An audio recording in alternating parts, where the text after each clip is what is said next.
Welcome back to the 13th Sign. I'm going to be reading from part 4 to part 10.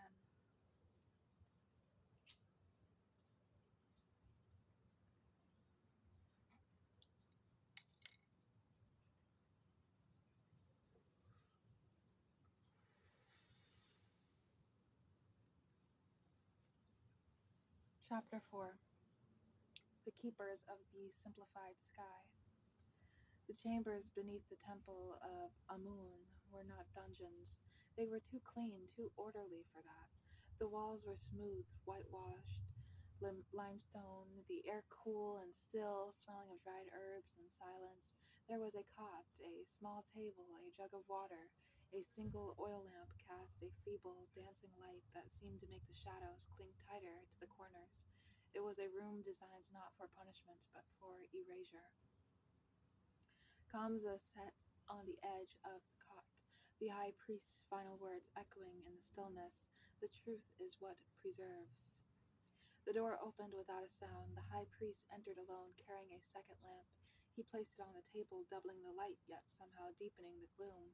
He did not look like a jailer. He looked like a physician visiting a terminal patient. "You believe we are villains?" the priest began, his voice calm, conversational. He did not wait for a reply.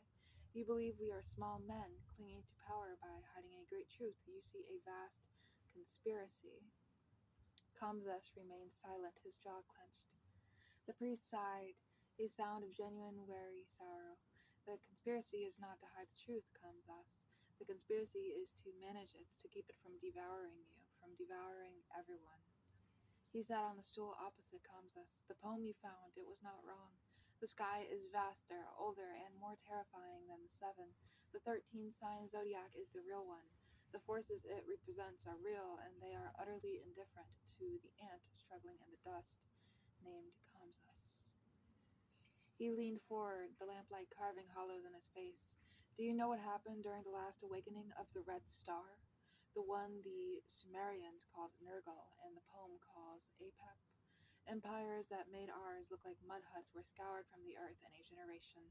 Not by war, by a breath, a shifting in the wind, a change in the sea. Entire peoples with their loves, their wars, their gods were simply wiped away. The knowledge of their end was there, and the stars for anyone who could read it, and what was the result? Not preparation, not wisdom, a civilization-wide madness, a total collapse into despair and violence. They burned their own libraries, they murdered their seers, they ate their own young." The priest's eyes were hard now. "That is the truth you wish to unleash, not enlightenment. Annihilation." He gestured around the sterile room. This, the 12 signs, the predictable seven, it is a dam, a levee. It is the story we tell ourselves to keep the ocean of cosmic indifference from flooding the fragile fields of human meaning. We do not chart the stars to predict the future. We chart them to create a manageable future. A future where a farmer can plant the seeds without knowing his great-grandchildren will be dust. A future where a pharaoh can rule without the paralyzing knowledge that his entire lineage is a speck in a cycle of dissolution. Kamzas found his voice, though it was a rasp. You, you manipulate the truth." "We curate it," the priest snapped, his composure breaking for a flash. "We take the raw, screaming chaos of the cosmos and we give it a narrative, a rhythm people can live with. The retrograde is not a terrifying reversal of a god's path. It is a time for personal reflection. The conjunction is not a portent of epochal collapse. It is a fortunate time for a wedding. We translate the hurricane into a breeze. It is the only reason civilization still stands." He stood looking down at Kamzas with a mix of pity and resolve. "Your red eye is indeed returning. Its energy is already seeping through. The failed flood, the silence from Babylon. This is the pressure building against the dam. Our job, my job, is not to stop it. That is impossible. Our job is to channel it, to release the pressure in controlled symbolic ways. A ritual here, a sacrificed ox there. A story of a god's anger that gives the people a focus for their fear. We make the meaningless meaningful. We give the chaos a name they can pray to." He walked to the door. "You will remain here, not to punish you, to protect the work. The simplified sky is the greatest act of compassion humanity has ever achieved. It is the lie that allows us to live with truth. I will not let you unravel it. The door closed, leaving Kamsus alone with two lamps and the crushing weight of the priest's argument. It was a more profound prison than a cell. He was not being held by a villain, but by a guardian. The truth he had uncovered was not a key, it was a weapon of mass despair. The keepers of the simplified sky weren't evil, they were shepherds, and humanity was a flock that could not be allowed to see the wolf waiting just beyond the firelight.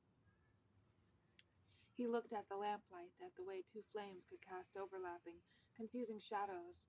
Was he the enlightened one, or was he the madman? Was the priest a tyrant of ignorance, or a savior of sanity? For the first time, Kamsus did not look for an answer in the sky. The conflict was no longer out there, it was within, and he had no chart to navigate it. Chapter 5, The Weight of the Sky. And real quick, I just want to give an update on my situation. Still looking for jobs. This 9 to 5 before, you know, we don't have a chance to work 9 to 5s anymore. Yeah, it's been a crazy year. Last few years have been pretty crazy.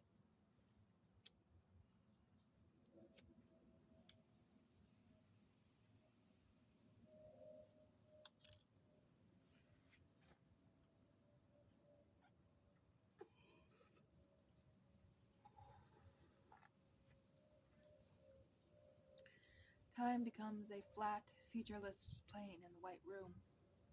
Kamsus measured its passage not by the sun, but by the arrival of food, the slow consumption of oil in the lamps. The high priest's words echoed a perfectly constructed prison of logic from which there seemed no escape. What was the moral choice? To reveal a truth that could shatter the human spirit, or to uphold a beautiful, necessary lie? He found himself tracing imaginary charts on the limestone floor with a damp finger, watching the water evaporate, his calculations vanishing into the air. He was practicing a dead language.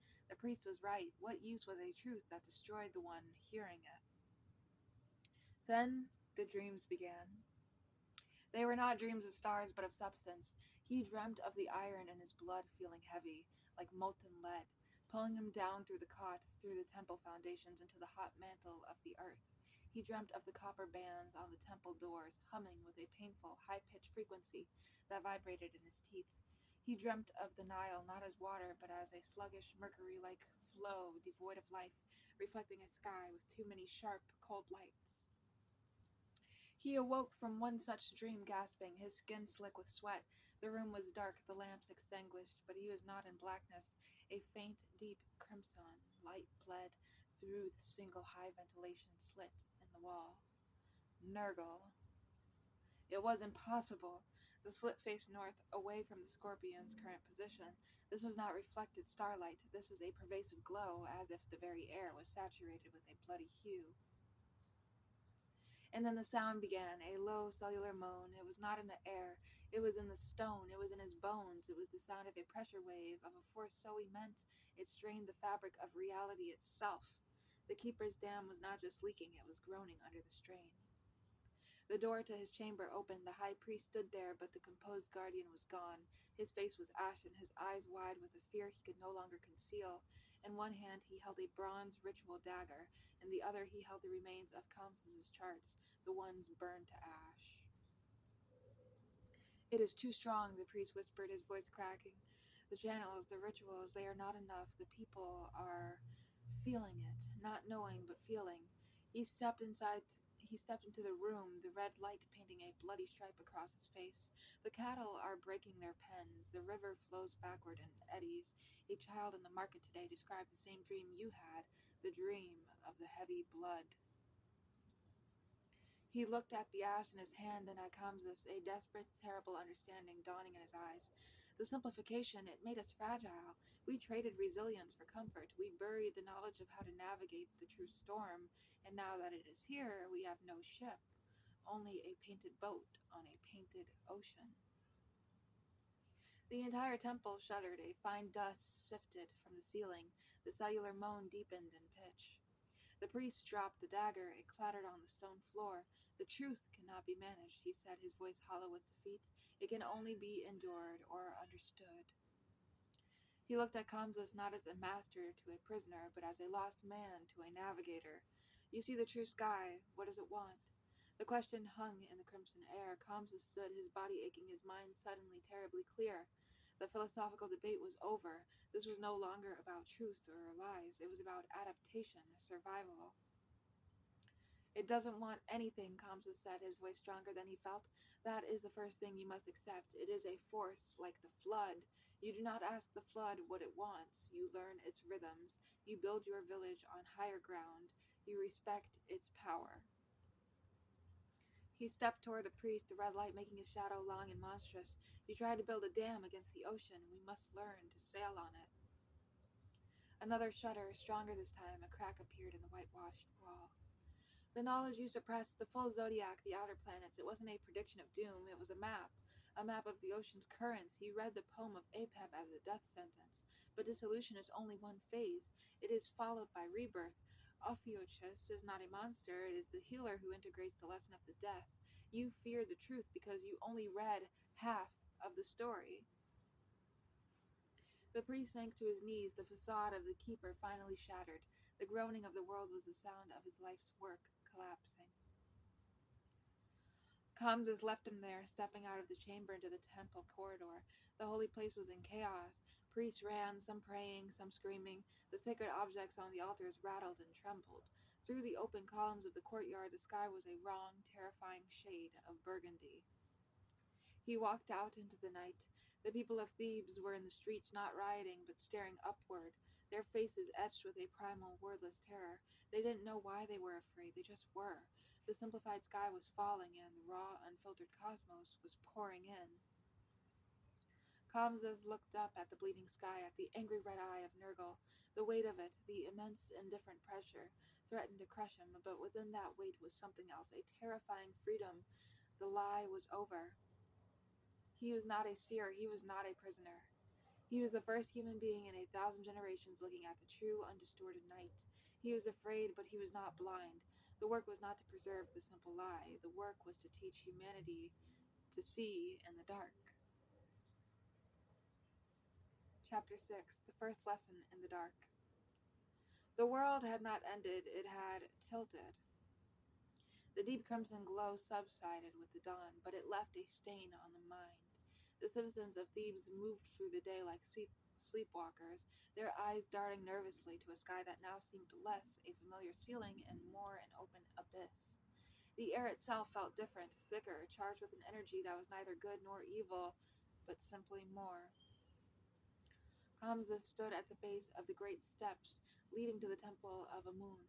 The priests had barred the doors, retreating behind stone to hide from the truth they could no longer control. The high priest was among them, broken by the failure of his life's work. The keepers of the simplified sky had lost their authority. A vacuum had been created, and into it poured raw, undiluted fear. We're just going to move real quick. My aunt is currently at my parents' house to see my mother. Just gonna set up camp right here. Okay.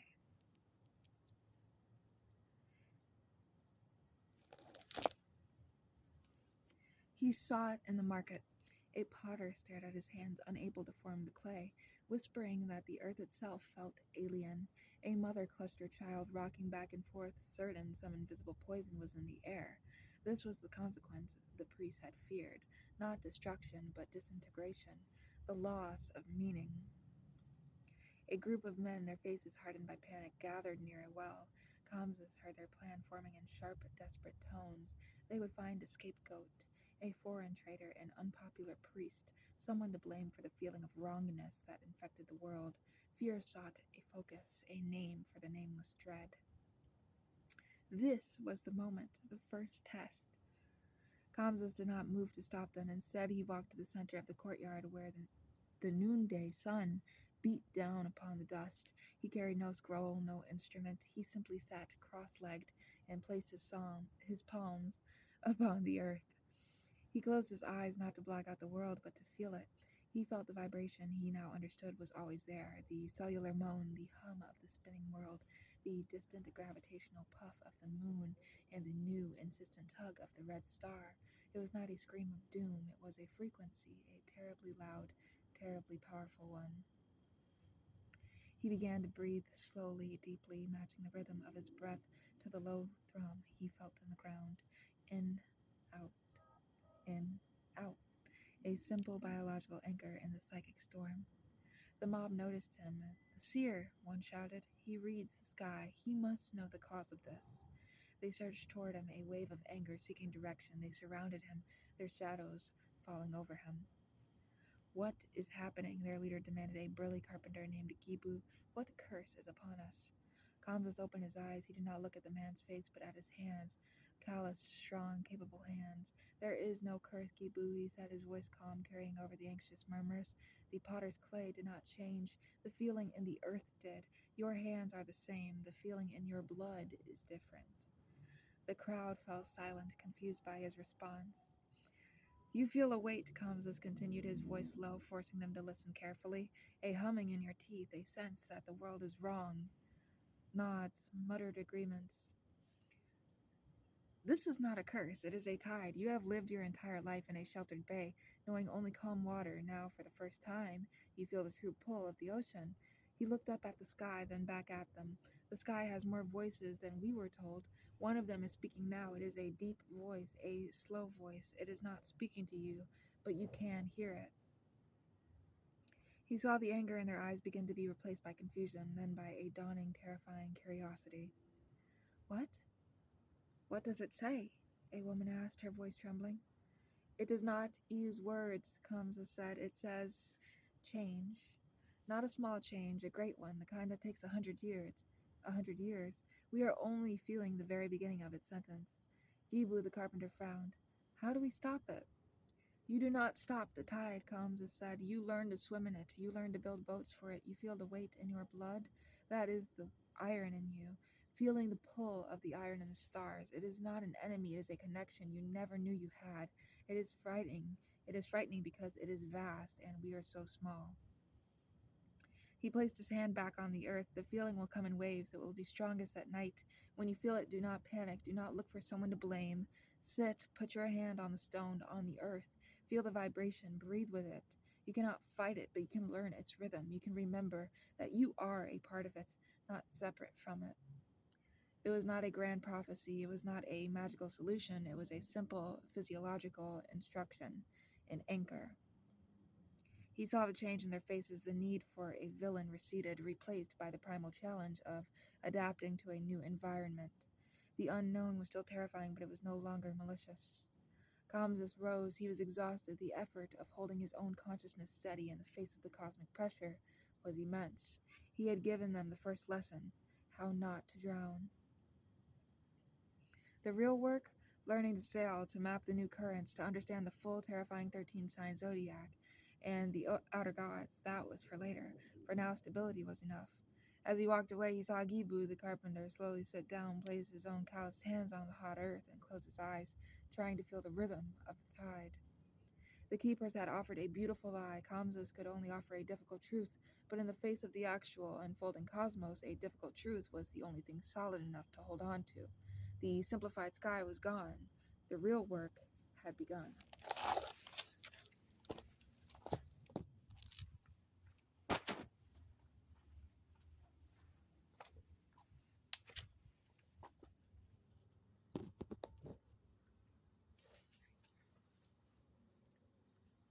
Back to the normal set.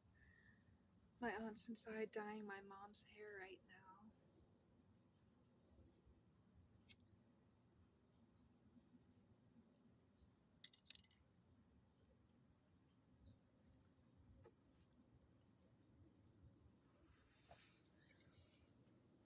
Chapter 7.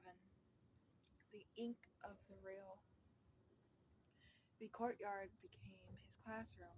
They came at first out of desperation, then out of a raw, gnawing need to understand the new texture of their existence. They were not students of astrology, they were patients learning to diagnose a fever in the world itself. Kamzas, who had once charted the heavens for a pharaoh, now taught farmers to read the tremors in their own hands. He started with the body. The feeling is not in your mind, he would say to a circle of wide-eyed men and women. It is in your blood, the iron, it is a compass. You have always been connected to the great magnet of the world. You are only now noticing the needle move. He taught them the breathing, the grounding, to feel the hum not as an attack, but as a conversation they were only just learning to hear. He used simple, earthly metaphors for cosmic events. The backward walk of a planet, the retrograde, is not a curse. It is the river Nile flooding its banks. It does not drown the careful farmer who built on high ground. It washes away the old, tired soil and leaves behind the rich, black silt for new growth.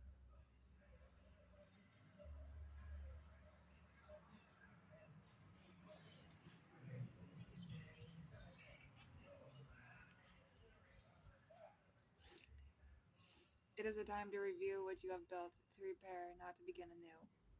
He watched them grasp this, saw the relief in their eyes. The terrifying omen became a natural cycle, a difficult one, but a known quantity. But the Red Star, Nurgle, was different. Its influence was a constant low-grade pressure. It was the reason the simple exercises were necessary. It was the reason the old stories felt thin and brittle. One evening, a young scribe named Renpet, her fingers still stained with ink, approached him. She held out a shard of pottery. On it, she had drawn not a familiar constellation, but a series of intricate, interlocking circles. The old charts feel like lies, she said, her voice barely a whisper. They are too small. The geometry is wrong. Last night I tried to draw what I felt, not what I was taught. Kamses took the shard, his breath caught. It was clumsy, unskilled, but it was ambitious. It attempted to show the planets not as dots on a flat wheel, but as spheres moving on different tilted planes, their paths weaving an immense invisible tapestry. At the edge she had sketched a faint additional arc, a question. What is this? He asked, pointing to the arc. I don't know, Renpet admitted. It feels empty but heavy, like a silence that has weight.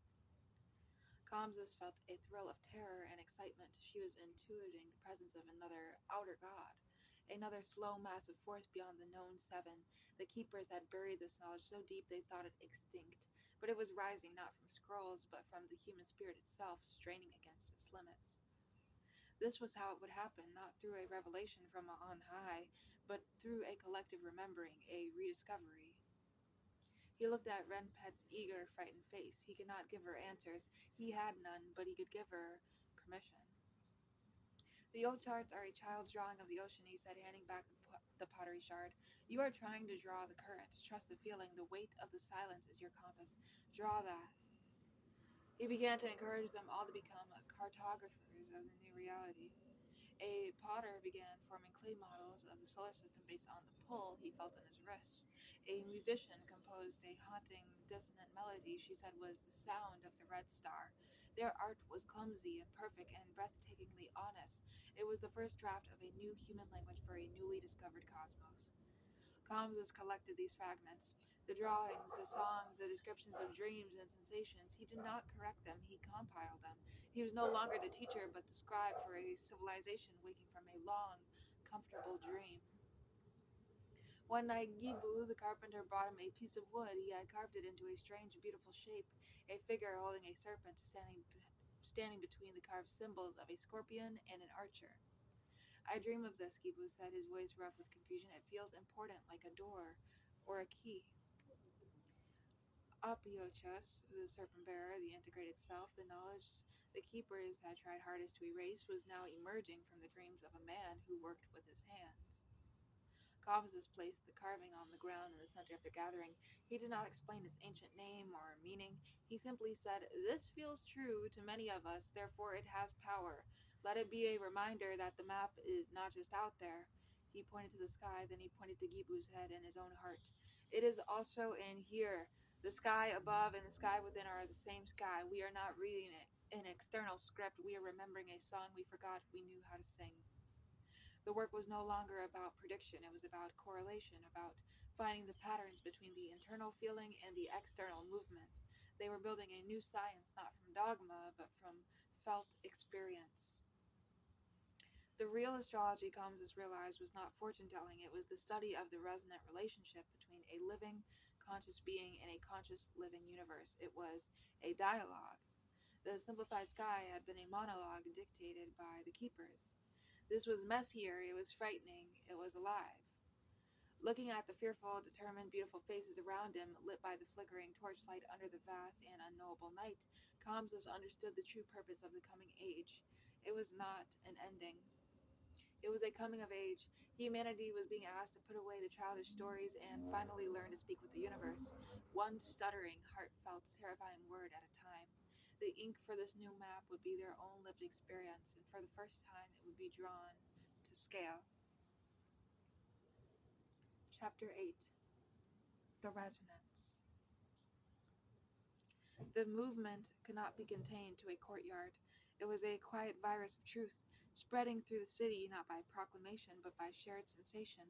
A baker would feel a peculiar dizziness during the moon's apex and mention it to a customer who would nod, having woken that night from a dream of falling. A shared glance, a whispered, "You feel it too?" became the new greeting, the new sign of trust. They called themselves nothing. They had no leader. Kamsas had dissolved his role as teacher. He was now a nexus, a translator of sensory data. He sat in his small home, which had become an archive of the felt unknown. Potsherds covered in strange Potsherds covered in strange geometries, woven textiles with patterns that mapped anxiety dreams, recordings of heartbeats during celestial events. This was the data of the New Age, not decrees from a temple, but the raw, unfiltered resonance of human biology with the cosmos. Renpet, the scribe, had become his chief cartographer. Her drawings were no longer clumsy, they were intricate, multi-layered maps that attempted to chart the relationship between internal and external events. One chart correlated reports of mental fog and creative bursts with the moon's passage through the previously ignored constellation of the Serpent Bearer. The data gathered from hundreds of citizens was undeniable. A pattern was emerging. Ophiuchus was not a destroyer, it was a catalyst for internal alchemy, a time of chaotic, often uncomfortable psychic reorganization that, if I leaned into, could, or not if I leaned into, that if leaned into, could produce profound new understanding. Gibu, the carpenter, using Renpet's charts, had built a new kind of instrument, a series of copper wires stretched across a frame of acacia wood, each tuned to a different planetary frequency based on the hum people described. It was not played with hands, it was placed in different locations, on stone, near water, in a busy market, and it would vibrate on its own, singing a faint, eerie chord that changed with the time of day and the position of the stars. It gave a voice to the pressure. People would gather to listen to the song of the stone, finding a strange comfort in its audible expression. The priests of Amun watched from behind their barred gates. Their power, derived from controlling the narrative, was leeching away. The people were creating their own narrative, and it was rooted in a truth that was verifiable by their own bodies. You could not argue with a feeling, you could not burn a sensation at the stake. The high priest, a broken man, requested a final audience with Kamsas. He was brought to the archive, his eyes widening at the humble, profound evidence of the new world being built. "It is chaos," the priest whispered, gesturing to the potsherds and woven maps. "It is order," Kamsas corrected softly, "a more complex order than you are willing to entertain. You offered them a single, flat map. They are drawing a globe." "The pharaoh," the priest said, his voice frail. "He asked for guidance. The old rituals mean nothing. The people do not bring their grievances to the temple anymore. They bring them to the song of the stone. They ask the baker about their dreams. What is left for us?" Kamsus looked at the man, not with triumph, but with pity. "A new role. Perhaps you become the keepers of this new archive, the facilitators of this new dialogue. You have spent millennia studying the sky. That knowledge is not worthless. It is the foundation. But you must now be willing to learn from the potter and the musician. You must become a student again." The priest looked horrified. To step down from the podium of absolute authority and join the circle of seekers was a fate worse than death for a man of his pride. It was then that the second wave hit. It did not come with a crimson sky, it came with a silence, a sudden absolute cessation of the hum. The pressure that had become a constant background presence in their lives vanished. The world fell utterly, terrifyingly silent. In the markets, the song of the stone went dead. The copper wires hung still and mute. People stumbled, clutching their chests. The constant pull was gone. It felt like falling, like being untethered. The absence was more frightening than the presence had ever been. Excuse me. Panic began to ripple through the city. This was it. This was the end. The ocean had receded, and now the wave would come to crush them. Kamses felt it too, the void, the emptiness. His first instinct was terror. His second was to listen. He closed his eyes, turning his attention inward, away from the panic in the streets. And in the silence he found it not a hum, a clarity, a pristine, crystalline awareness. The constant pressure of Nurgle had been like a loud neighbor, impossible to ignore. Now the neighbor was gone, and the subtle sounds of his own house were audible. He walked out into the street where people were crying, holding each other. Listen, he shouted, his voice cutting through the fear. Do not listen for the sound. Listen for the silence. What is in it? A woman, a weaver, stopped her crying. She tilted her head. I can hear my own heart, she said, wonder cutting through her terror. A man nodded. The thoughts in my head, they are quiet. The pressure had been forcing their attention outward toward the immense. The silence was forcing their attention inward toward the essential. This is not an ending, Kamsus called out. This is the other side of the tide. The outward pull has ceased. Now we are called to integrate, to find the center. The silence is the canvas upon which we paint our own meaning. It was the rule of Ophiuchus, the serpent bearer, the integrator. The pressure of Nurgle had broken down the old forms. Now in the silence the new form had to be built from within. The people understood. They did not return to their homes to hide. They sat in the streets, in the market, in the courtyards. They sat in the profound silence, not praying to the gods, but listening to themselves. For the first time in their lives, they were truly, utterly present. Kamsus looked at the sky. The red star was still there, burning coldly. It had not gone away. It had simply paused. It had completed a phase. It had given its lesson in pressure, and now it was giving its lesson in release. The cosmos was not a tyrant, it was a teacher, a harsh one, perhaps, but a thorough one. The keepers had offered a single simple note, held forever. The true music of the spheres was a complex symphony of pressure and release, sound and silence, chaos and order. And humanity, for the first time, was learning to sing along. Chapter 9: The Unwritten Constellation. The great silence lasted 3 days. In that void, something fundamental within the people of Thebes shifted. Without the constant external pressure, the internal world expanded to fill the space. The frantic energy of fear and speculation dissolved into a deep communal introspection. It was a citywide meditation. Arguments ceased. The usual clamor of trade and gossip was replaced by a rare, thoughtful quiet. People spoke softly, if at all, their words carrying a new weight. They were not waiting for a sign, they were becoming the sign. On the morning of the fourth day, the hum returned, but it was different, softer, integrated. It was no longer a dissonant noise threatening to overwhelm them. It was the baseline of a new harmony, a fundamental note in the chord of their existence. They could feel it, acknowledge it, and then return their focus to the work of living. They had built a tolerance for the vast. Kamsa stood before the great doors of the Temple of Amun. He was not alone. Behind them stood Renpet with her charts, Gibu with his silencing instrument, the baker, the weaver, the potter, a delegation of the newly calibrated. They were not a mob, they were a council. The doors opened. The high priest stood there, aged a decade and a week. He did not bar their way. He simply nodded, his eyes holding a defeated respect, and stepped aside. They entered the Holy of Holies not as supplicants, but as colleagues. The pharaoh was there, his face lined with a worry his divine status could not absolve. The priesthood stood in a silent, anxious semicircle. The people are calm, the pharaoh stated, his voice echoing in the vast hall. It was not a question. He had expected chaos and had been given quiet. It unnerved him more than any riot. They are understanding, Kamsus corrected gently. The sky is no longer a message to be decoded by you or by them. It is a conversation in which we are all participants. Renpet unrolled her charts on the altar, displacing a golden censer. The retrogrades are not malefic, she said, her voice clear and confident. They are periods of review. The data is clear. Projects initiated during these times, if they are reconsiderations of old plans, have a 70% higher success rate. She pointed to another chart. The full moon in Ophiuchus correlates with a measurable spike in reports of insight and creative problem solving. It is not a curse, it is a cognitive tool.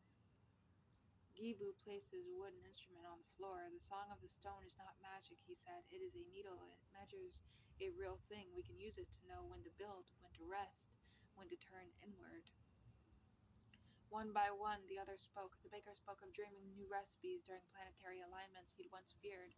The weaver described how the pressure helped her focus on intricate patterns. They offered not prophecies, but data, not pleas, but possibilities. The pharaoh and his priests listened, their world of absolute authority crumbling not under attack, but under the gentle, inexorable weight of a more complex and beautiful truth. What would you have me do? The pharaoh finally asked, looking at Kamses. Do not rule the narrative, Kamses said. Facilitate it. Become the patron of this new learning. Turn the temple from a fortress of truth into a library of exploration. Let the priests become not interpreters of the gods, but researchers of the relationship between humanity and the cosmos. He gestured to the people around him. The knowledge is not here. He pointed to the hieroglyphs on the walls. It is out there, in their hands, their dreams, their blood. We are not seers, we are cartographers, and the map is not of the stars alone. It is of the human soul responding to the stars. The high priest, who had been silent, finally spoke. And the red star, Nergal, what is its purpose in this dialogue? Kamses met his gaze. To remind us that we are small, that the universe is immense and indifferent to our individual lives. This is not a reason for despair, it is a source of all true meaning. Our loves, our art, our communities, they are not diminished because they are temporary, they are magnificent because we create them in the face of the infinite. Nergal is the silence between the notes that makes the music possible.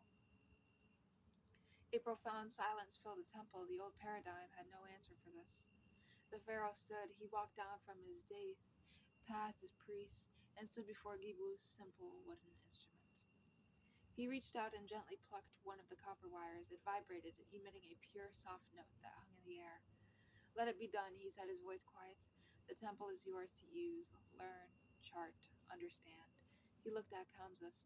Teach us all to hear the music. It was not a surrender, it was an evolution. As they left the temple, the people did not cheer. They felt a solemn sense of responsibility. The safety net of the simplified sky was gone. They were walking a tightrope over the sublime abyss, but they were doing it together with their eyes open. That night, Kamses and Renpet climbed to the observatory. The sky was clear, the stars sharp and cold. The red eye of Nergal burned, a permanent, steady witness. Renpet held up her latest chart. It was no longer a circle, it was a multidimensional spiral, attempting to map time as well as space. The patterns are deeper than we thought, she said. The outer planets, their cycles tell a story that takes centuries to unfold. We are seeing one sentence in a long story. Kamses nodded. Our job is not to predict the story's end, it is to understand the grammar, to learn the language well enough to write our own beautiful sentence within it. He looked down at the city of Thebes, where small points of light, lamps, torches, the song of the stone being played again twinkled like a mirror of the sky above. They are not afraid anymore, he said. No, Renpet agreed. They are curious. The war was over. The real work had begun. Humanity had graduated from reading the celestial script to becoming co-authors. The first word they had written together was not a prediction or a prayer. It was simply, listen. Chapter 10. The Co-Authors. A decade is a long time in the life of a man. It is a blink in the life of a star. Kamses felt both truths in the creak of his bones and the still expanding vastness of the charts that now covered every wall of the former temple of Amun, renamed simply the Archive. He was an old man, the frantic energy of the unveiling, as those first years of the Red Star's pressure had come to be called, had settled into a sustained rhythmic practice. The fear was gone. In its place was a relentless, humble curiosity. Thebes had become a different city. It was not a utopia. Conflict, jealousy, and hardship still existed, but they now existed within a new context. A disagreement between merchants was no longer just a clash of wills. It might be discussed in the context of Mercury's position, a time for miscommunication and review. A period of social unrest was met not with suppression, but with the question, what outer transits are we under? What is being asked of us to release? The language of the stars had become the language of the soul, spoken in the marketplace, the home, the field. Renpet, no longer a young scribe but the head cartographer of the archive, approached Kamsus. Her eyes, once wide with wonder, now held the sharp focus of a seasoned researcher. She unrolled a vast scroll on the central table, its surface a breathtaking tapestry of lines, spirals, and notations. The Kuiper pattern, she said, her voice vibrating with a controlled excitement. It's confirming itself. The data from the outposts in Mycenae and Hattusa align with ours. The gravitational anomalies, the dreams of ice and distance. It's consistent. Beyond the known seven, beyond even the confirmed three outer gods, Nergal, Mars, Taweret, Jupiter, and Apep, Saturn, their collective sensing had begun to map the whispers of something further, fainter, slower. A band of icy consciousness at the edge of the known system, which they attentively named the Kuiper Band. Its influence was not on events, but on generations. It shaped the long, slow turn of culture, the rise and fall of epistemological frameworks itself. Gibu, his hands now gnarled with age, but his mind sharper than ever, joined them. His workshop now produced precise brass instruments, astrolabes that could map the 13 sign zodiac, devices that measured atmospheric resonance, not just celestial position. The song of the city is stable, he reported, tapping a brass dial on a complex device that hummed softly. We've harmonized the water conduits with the lunar pole. The harvests have been 30% more abundant for 5 years running. It's not magic, it's just good engineering. We're finally building in tune with the music, not against it. This was the great work. They were no longer passive observers of fate, they were active participants in a cosmic ecology. They had learned to adjust their societal rhythms to the rhythms of the solar system, just as a farmer plants and harvests with the seasons. Kamsa smiled, a dry, papery sound. The keepers fear the truth would make us passive, that knowing a winter was coming would make us lie down to die. He gestured to the vibrant, humming city visible through the archway. Instead, it taught us to store grain and build better shelters, to respect the winter and thus survive it. A young apprentice, a girl of no more than 12, rushed in, her face alight. Master Kamsas, the delegation from beyond the great sea has arrived. They have charts. They speak of a feeling of weight and dreams of serpents, too. This was the most profound development. The awakening was not local, it was global. The pressure of the outer planets, the re-emergence of the true zodiac, was a systemic event across humanity. Sailors, traders, and now formal delegations were arriving from distant lands, all with the same story. Their old stories had broken, and they were trying to map the new, real ones. Thebes, the archive, had become the center of a worldwide project of rediscovery. They were placing together a human understanding of the cosmos, shard by shard, from every culture and continent. That night, a great council was that night a great council was held in the main hall of the archive. Egyptians, Hittites, Messenians, Libyans, and people from lands with names no one knew sat in a circle. There were no thrones. They shared their data, their dreams, their art. A woman from a northern tribe spoke of a great bear in the sky that felt like a protective, fierce energy, not just a constellation. A man from the east described a sense of liquid flowing change when certain planets moved through the water signs. The language was different, but the sensations were the same. They were all describing the same elephant, each touching a different part. Kamsa's, too frail to stand, spoke from a seat at the circle's edge. His voice was soft, but the room fell utterly silent to hear him. We thought the sky was a story written by gods for us to read, he said. We were wrong. We thought it was a force against us. We were wrong. He paused, looking at each face in the circle, this new family of humanity. The sky is a partner. The cosmos is a creative force, and so are we. We are not readers. We are not subjects. We are co-authors. He gestured to the vast composite star chart that now dominated the wall, woven from a dozen different cultural traditions. It was alive, dynamic, updated daily with new sensory data from around the world. The story is not predetermined, the trances are the grammar, the aspects are the punctuation, but the sentence, the sentence we write with our lives, our choices, our society, that is ours. The outer planets ask big questions. How we answer them, that is the work of the human soul. He closed his eyes, leaning back. The conspiracy is over.